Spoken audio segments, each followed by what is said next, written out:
Hey everybody, thanks for tuning into Border City Rock Talk, where you get great interviews from great interviewees with sometimes a comedic touch. I've got a Canadian legend, everybody would know Honeymoon Suite, and I've got Derek Graham today from his home in Illinois. How are you doing today, Derek? Oh, good, good. Awesome. Um, Feeling good today. that's you're just waking up because you're an hour behind us. You're drinking your coffee, I see. Yeah, I love second coffee. one of the day. Nice, nice. So I wanted to chat with you for a few reasons. Obviously, I'm a big fan of Sweet and growing up. Actually, my favorite song, and I'll bet you get this from a lot of guitar players, was Burning in Love. And the video, to be honest with you, on Much Music and stuff for Burning in Love was just amazing, just with that. I don't know if there's a slow plane or a helicopter shot over the Niagara Falls, and then you getting into your solo. That's my favorite song, by the way. And one of the favorite guitar solos, and I'm a big Randy Rhoads fan, so I know good guitar solos. That one is dynamite. Do you get that a lot, or how would you rate that song in one of your best recordings, in your opinion? Well, I think it's great. I think the solo is perfect for the song. It's not, flashy or fancy, but it's got melody, and it's just one of those things that fell into place. It's the way I was playing back then, and I still like playing it live. I think it all fits. What can I say? I wasn't really thinking about it, but back then, well, as I do now, when it comes to a solo is like another verse in the song. It has to sing and has to have melody and not just flash. So I would take time to construct a solo Mhm. ahead of time, go in, and then the producers and I would tweak it. And that's what came out. And yeah, so I think it's a great solo. Thank you. Yeah, and I watched your tutorial on it, or it wasn't even a tutorial, it was just you playing it on your Honeymoon Suites YouTube channel. So anyways, another thing that I don't think a lot of your fans would know, some of the deeper fans know, but New Girl Now was actually a song you recorded pre-Honeymoon Suite. I think it was just a couple, you were in a band at that point, and then you joined Sweet and you wanted to do originals, and that's how New Girl Now came out. It wasn't anything that was written when you joined or after you joined the band, correct? It was written several years before I even met Johnny. I was in college at the Yeah. time and going to like a recording course. And I was just starting to seriously write and record, because at the school you would be able to go in the studio at night and record songs. So that I wrote that in my kitchen in the house that I was living in when I was in college, just really quickly. So it was probably a good 5 years before I met Johnny. And that's how it took off. After that song got some radio play, I think you got signed to Warner. Yeah, yeah. I mean, since soon as Johnny and I got together, we were a cover band for a while, but our whole intention was to become an original band and get a deal. Mhm. And I had some of these songs sitting around, and New Girl Now was one of them. And I played it for Johnny, and he loved it. I didn't think it was a great song. I thought I had better ones, but he said, let's throw that in the show. So we did. We entered it in the Homegrown Toronto. It won that year, blah, blah, blah. Got the record deal, and it was a big hit. Right on. So over the years, I mean, I think you guys have seven studio albums. Obviously, your first two were, I think, what I would think were your most successful. Touring wise, over the years, you're doing some tourings here and there. I don't know why I should have researched a bit more, but is there a UK kind of backstory to your band? Did you record any album in the UK? We mixed Okay, both of the first records. right. The first album and the Big Prize were both mixed in England. They were Okay, recorded over. First one was recorded in Toronto, the second one in Vancouver. But we had, well, I guess our label, our management had found a studio outside of London, that there was a mix engineer over there. We've been listening to stuff like, I think The Fix. Do you remember that band, The Fix? oh yeah, Yeah, they worked out of the studio over there, and the stuff that was coming out of there was amazing. And I think we wanted that. I mean, our tracks were amazing, but there's this certain sparkle that came out of that place. There's an engineer, his name was Stephen Taylor. That was it.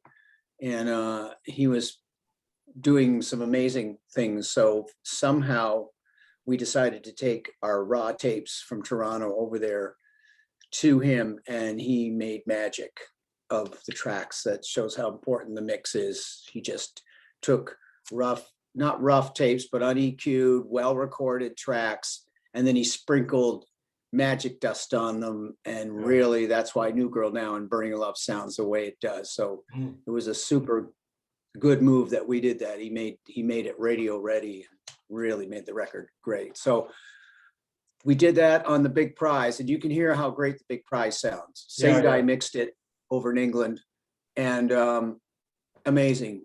I'm so glad we did that because it really changed how good the record was.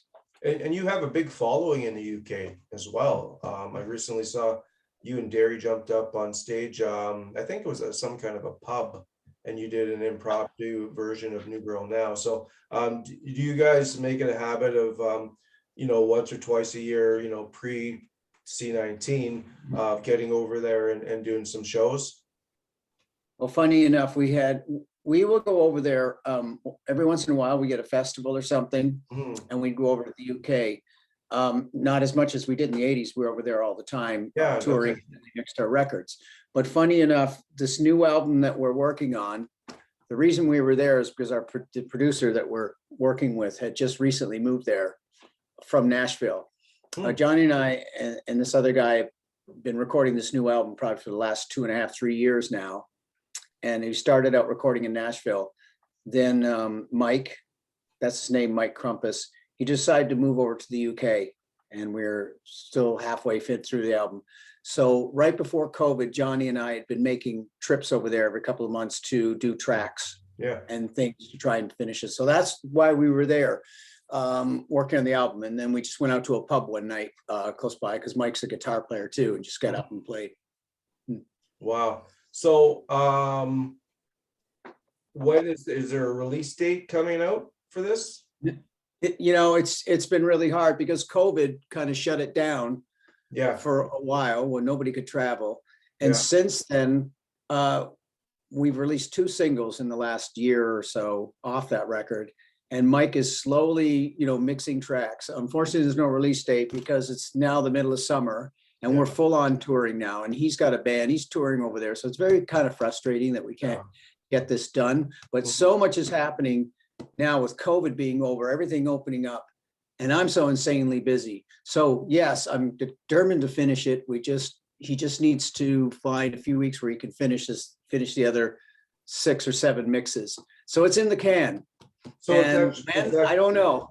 As soon as I can kick his ass to get home and mix it, it'll be out, but it will come out because it's been on the back burner, but some really good music on there. So everything's written and it's just mixing. So do you have a title for it? No, we're not there yet. I don't even have a song order. I'm just concerned about getting my mixes. There's about 4 songs mixed, but I can't do anything till I get all the mixes. Then we can sequence, and I've been banging around titles. That'll all fall into place, but I can't do anything till it's done. Yeah, for sure. So speaking of Honeymoon Suite and touring, you've got some private shows obviously coming in the next little while. I know that you're doing some shows, I think in Quebec and then out west. And you have one coming up on Sunday in Kemptville, Ontario. I think Glass Tiger, Tom Cochran are going to be there, and you're going to be there. You're looking forward to, I guess you're always looking forward to the shows, but are you looking forward to performing on the same bill as American Idol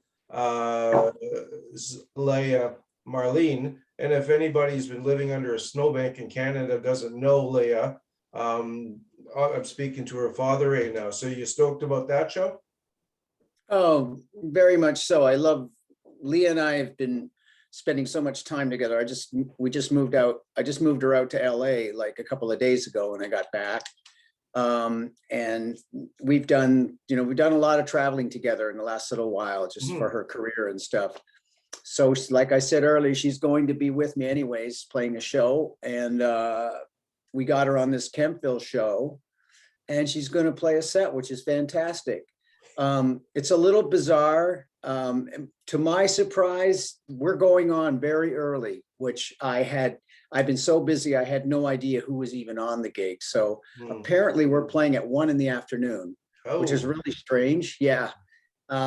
I wasn't too happy about that, but everything had been in place, and I was too late to change anything. So we're not used to that, but it's about the fans, and apparently there's be lots of people there. That's all that matters. So we're going to do an early set, and then Leah's going to come on a little later in the afternoon, probably before Glass Tiger, which will be a great crowd for her.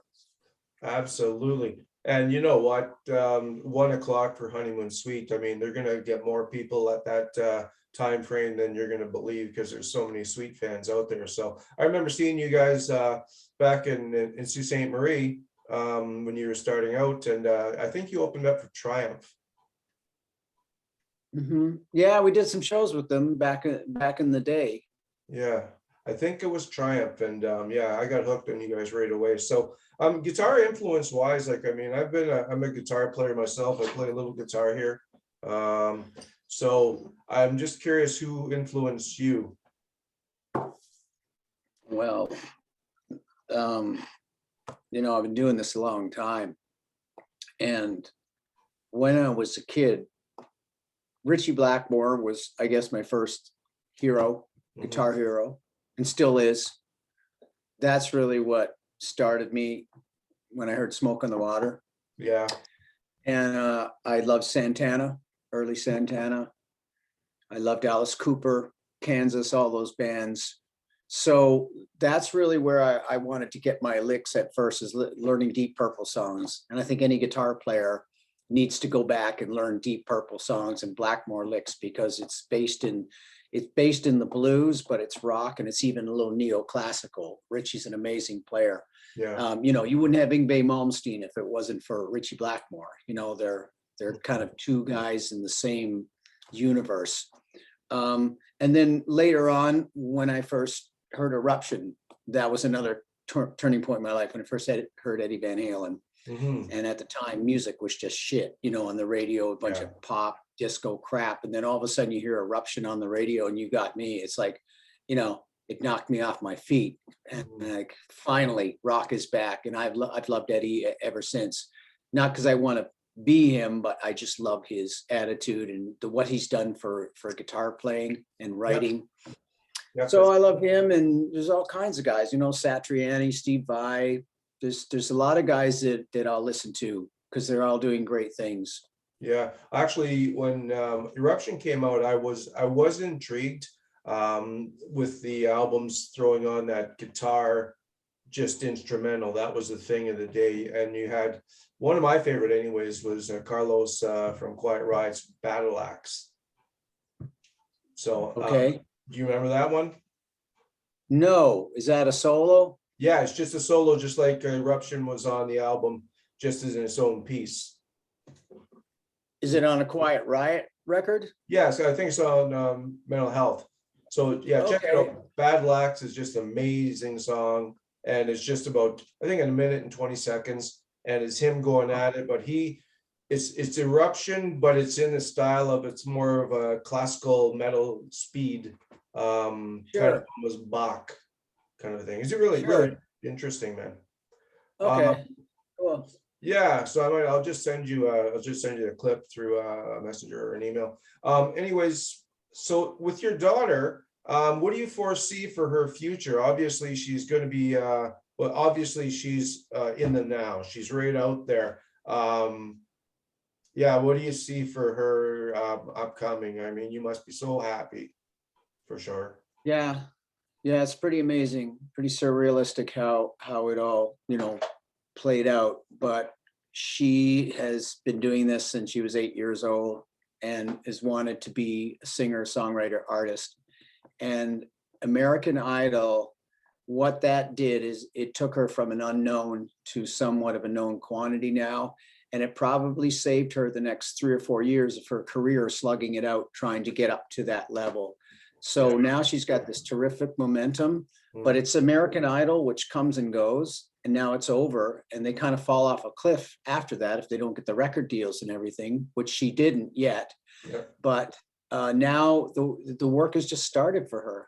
She's in LA now. She's got an agent, and she's working on management and recording deal. I mean, it's all going to happen, but you have to take your time. She's got to write songs, because the next thing she does has got to be really, really good. She's got a really good business head on her shoulder. She's working hard. She's a little stressed out, but careful what you wish for, it's all happening for her. And she's making, from my perspective, having been there at one point, she's making all the right moves right now. And I think great things will happen. And the great thing is she can look to you for advice, and you can give her advice as well about the music industry. Yeah, well, it's a family business. Our son is a professional photographer, and her mom, my wife, is kind of managing the whole house. She works for Honeymoon Suite, doing a lot of the socials. She works for Leah. It's a full-time job now. It's absolutely insane, especially for Leah. What the merch and booking tours and things, it's 12 hours a day around here right now, but it's great. Yeah, for sure. So the interesting thing, I've interviewed a lot of men, or I was going to say cats, I don't know why, and then I said men, a lot of artists that call Nashville the hub of music now. And you're talking about Nashville, but then you moved her to LA. Is there a reason? Is it because her management team is in LA, or her agent is in LA? Is that why? Or no, her agent's actually in Nashville, and she doesn't have the management team in place just yet, but she was in Nashville for a couple of years when she was at Belmont, going to school there. Yeah. So she's done the Nashville thing. She likes it there, but for her being more pop leaning rather than country, I think LA, she wants to try LA, because let's face it, everything in the world is in LA. It's the center of the universe for so many things. Yeah. And she spent months out there with American Idol. Like, that's what people don't know. She was there for months before people even knew she was on the show, because we couldn't say anything. Yeah. So she spent a great deal of time on that show, and she kept getting put through to, more, to more levels. And she finished the show in May. So she kind of knows LA and got to meet a lot of people at that time. And so that's where she wants to start out. I mean, everything is there. So well, it makes sense, because I know the surfing and the beach community in Nashville is not very good. The what? The surfing and the beach community in Nashville, it's not as good as LA. So yeah. No. Oh yeah, right. Yeah, Nashville. So but there's nothing wrong with Nashville. I'm looking, we're looking to move there soon, I hope, after all this insanity dies down a bit. I've been going to Nashville for years. I just love it down there. I mean, in the music business, you should either be in Nashville, LA, Atlanta, or maybe New York. So it's just a great community there. And outside of music, I love it's a great place to live. Yeah, and a lot of people I've interviewed live in Nashville. I'm talking guys from Megadeth or Krabby, John Krabby. There's a lot of hard rockers that call that That's right. Area. A lot of guys have relocated there from LA. Yeah, even Phoenix, Arizona is a hub for a lot of musicians. I know a lot of guys in Vegas and Phoenix, and I was just out there driving through with Leah, and I'm not into the desert thing. I mean, when we were driving from Vegas to LA on the last day, and it was 117 degrees at one point. And I like hot, but that's killer hot. And the desert thing, I don't know. I kind of like Nashville because it's more trees and water and hills. Yeah, it's a personal preference. It's a little bit of a reminder of when you lived in Canada, born in St. Catharines. So what made you move to Illinois? My wife is from Illinois. Okay. We met. That'll do it. We met in the 80s. Yeah. That's how long we've been together. Yeah. And we got married, and we lived in Toronto for a very long time, and had our kids up there. And then 20 years ago, we moved down to central Illinois, where we are now. because I wanted to get out of Toronto. I didn't want to raise the kids in Toronto because it was Yeah. just, we were out in the beaches or Scarborough, and I kind of wanted a smaller place. I could afford a house here, and Really? it's a nice little city that I live in. So it was a great place to raise our kids. That's awesome. Okay, well, Yeah. I won't keep you much longer, Derry. Just want to thank you for your time. What do you have to say to your Canadian fans and your fans here in Richards Landing, where I'm located on St. Joe's Island? What do you have to say to your fans and the people going to the show in Kempville on Sunday? Wait, where is St. Joe's Island? We are just east of Sault Ste. Marie, maybe 30 minutes. So we're between the Sioux and Sudbury. Oh, yeah. We got a Yeah, show yeah. up there this summer. Place called Yeah, Little Current. we'll get you out here on the island and you can stay in one of the guest rooms here. Yeah, okay, the Sudbury, yeah. Been there many times. Well, cool. What do I want to say to the fans? That we are Canadian damn fans, glad yeah. to be back out on the road, man, after sitting around for 2 years. Well, I wasn't sitting around, I was playing guitar every day, but to finally get back out there and make some noise, see people's faces again, it's awesome. I look forward to every weekend now. That's awesome, Derry. I want to thank you very much for your time, and we'll chat again. Thanks a lot, man. All right, thank you.